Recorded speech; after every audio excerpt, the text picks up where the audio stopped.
I'm Stuart Cameron. Welcome to Friday's Look at Rugby. Last weekend it was all about the Melrose Sevens, and Glasgow Warriors came through to post back-to-back wins with their team led by James Eddy defeating surprise package Germany in the final.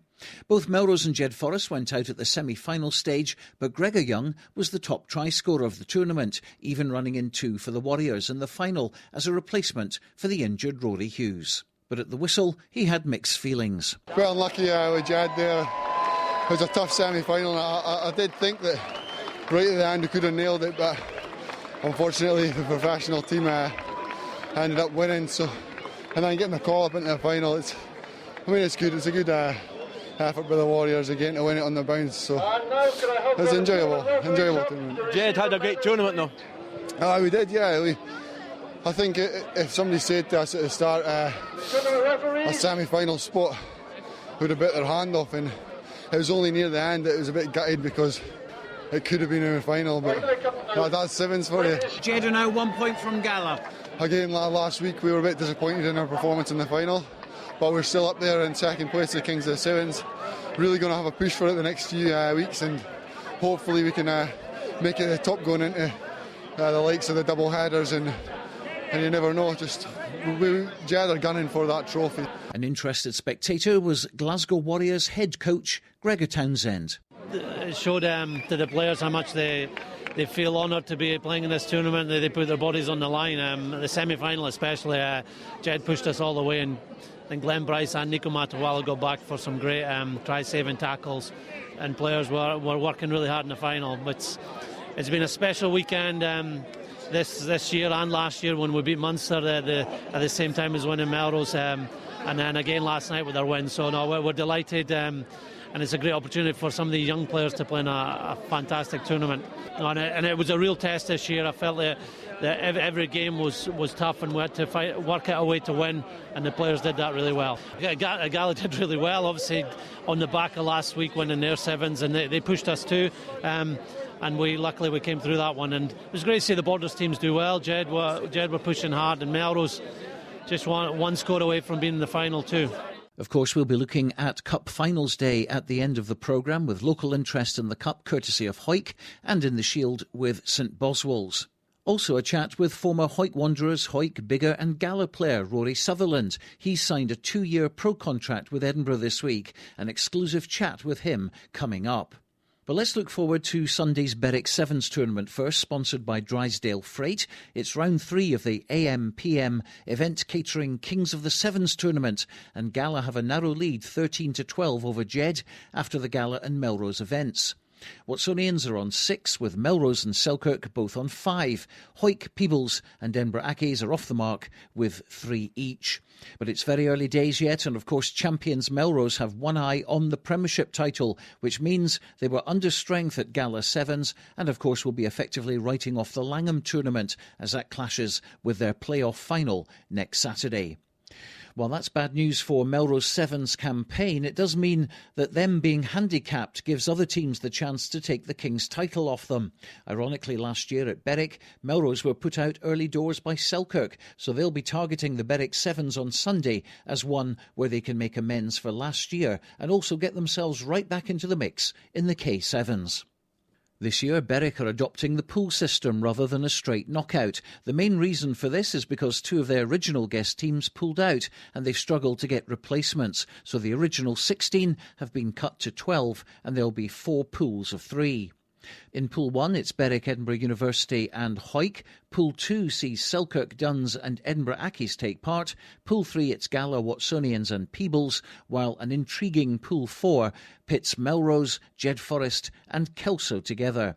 It all starts at Scremiston at 1 o'clock, with the final scheduled for 5:50. And Radio Borders, of course, will be live from the event with Dale Clancy and Bruce Miller. Well, Rory Sutherland, who was playing prop for Gala last season, has just signed a pro contract with Edinburgh. It follows a high number of starts for the City team, as well as being named as 24th man in the Scotland squad against Italy last month. He's on the bench tonight for Edinburgh against the Dragons in the big European Challenge Cup semi-final match at BT Murrayfield, and I caught up with him yesterday at the National Stadium. Plugged away this year, just kept working away at it. I never expected anything like what I got.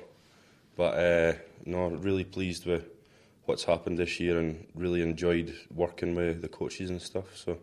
And what's good about it? It gives you 2 years of security, doesn't it? Yeah, 2 years of security. And the good thing about it is I'm enjoying my rugby at Edinburgh as well, so I'm pleased with the 2 years.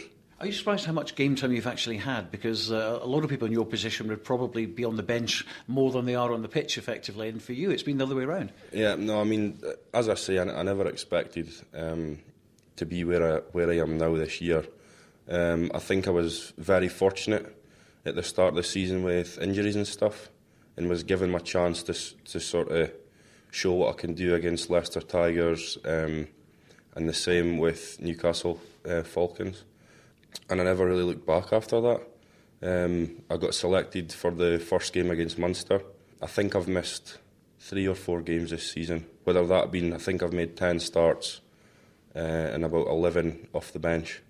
So, no, I'm really pleased. I never thought I'd be where I am, so pleased. How much of a step up is it from the likes of playing for Gala and Hawick? I think I've said it before a lot of times. It's the pace and the physicality side of things. It takes a bit of getting used to. It's knowledge of the game as well. Knowing the big thing I've learned is knowing your role in the game, making it easier for yourself, not running about like a headless chicken, as you'd say, and sort of try and make a lot of work for yourself. Is to stick to the systems and know your role in the team, and it makes it a lot easier. Now, a lot of people on the board is very excited about this 2-year contract for you. People down at Hawick Wanderers, of course, and Hawick and Gala, bigger as well. There's a lot of people that have worked very hard on your behalf. Yep, definitely. I mean, in the games, I think it is John. I think John Beattie, the commentator. I think he's been really kind to us this year, saying a lot of nice things when I've been playing. I've had a lot of messages and stuff on Facebook from people congratulating, and no, I'm really grateful. Appreciate all that stuff. And of course you'll be here on Saturday as well after the Friday game against the Dragons, which we'll talk about in a minute. But you're here obviously to support Hawick in the Cup final. Oh, definitely. I'm going up on the station bus with some of my mates. So no, I'm really looking forward to it. I think Hawick can pull a win out the bag. I mean, the start of the season, they weren't really on a game, but they've came on a game now. I watched them a couple of times and I've had weeks off, and they're really coming onto a game. You've just been saying as well that you're going up on one of the buses. I think there's something like 23 buses now, which is one for nearly every pub in Hawick, you were saying. Yeah, I think there's 18 pubs or something in Hawick, so it's almost one for every pub. I think the extra 4 are actually Hawick have organised those buses. People might come up in their cars or whatnot if they don't want to, because I'd imagine the buses will be quite boozy. If Hawick win, but no, I think it'll be a good day, and I think Hawick can pull it out of the bag. Well, let's turn our attentions to Friday then. Obviously, a big game here, semi-final stage against the Dragons. Dragons, a team that like to do a bit of arm wrestling, don't they? So it's going to be a physical match then. Yeah, I think Dragons are maybe maybe not the standout team in Wales, but the different team. They like to play a sort of territory structured game. The other Welsh teams sort of like to play a loose and just go with the flow, see what happens. But it'll be a tough game. But for us, we've had a really solid week's training. There's been a good buzz. Boys have been sharp, switched on, and no, we're ready to go out tomorrow night and get a win. Rory Sutherland, a big success story, and many people seeing him progressing through to Scotland squad sooner rather than later, and a man with his feet firmly on the ground. That big match tonight for Edinburgh kicks off at 7:45. There's another match happening this evening as well. It's at 6 o'clock at Netherdale. It's the Matt Lockery Cup between Gala Red Triangle under 15 and Melrose under 15, where you can see the stars of the future. And so to the big event tomorrow. It's Cup Finals Day at BT Murrayfield. We start with the 5:45 kick-off for the Cup Final. It's between Hawick and Boroughmuir. The build-up has got everyone buzzing. And I spoke with Hawick hooker Ross Graham, who's chomping at the bit for this one. The Greens' first appearance in a Cup Final since 2002. Yeah, everybody's looking forward to it. We've got a big, really good buzz going in the team. Preparation's going well. Everybody's getting to know what the game plan's going to be and just getting our roles right for the day, and we're just slowly building up to that Saturday. Now, games against Boroughmuir traditionally quite a lot of points we get. Do you think the ball's going to be chucked about a bit on Saturday?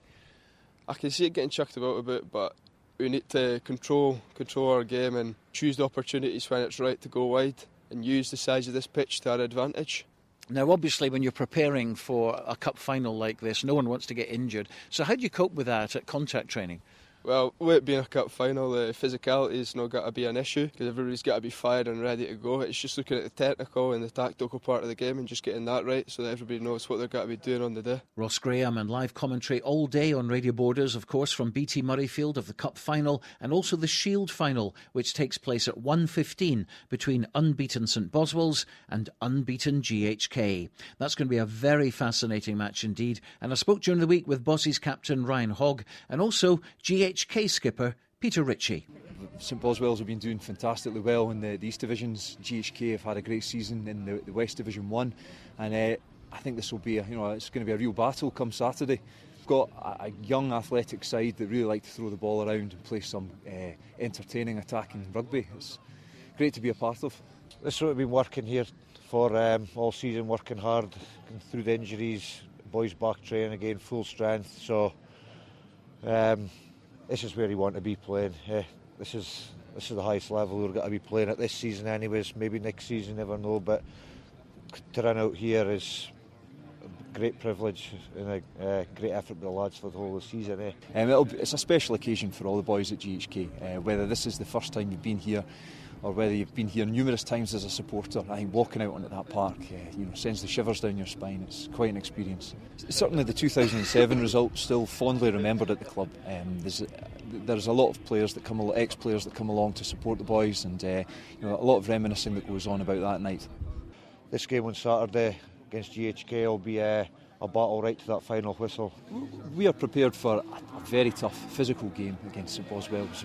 All we can do is look at the results that they've been clocking up in the East Divisions, and we'll give them the respect that they duly deserve. They've had a great season, and we're expecting nothing but a very fiercely competitive game. You just have to prepare. It's another game.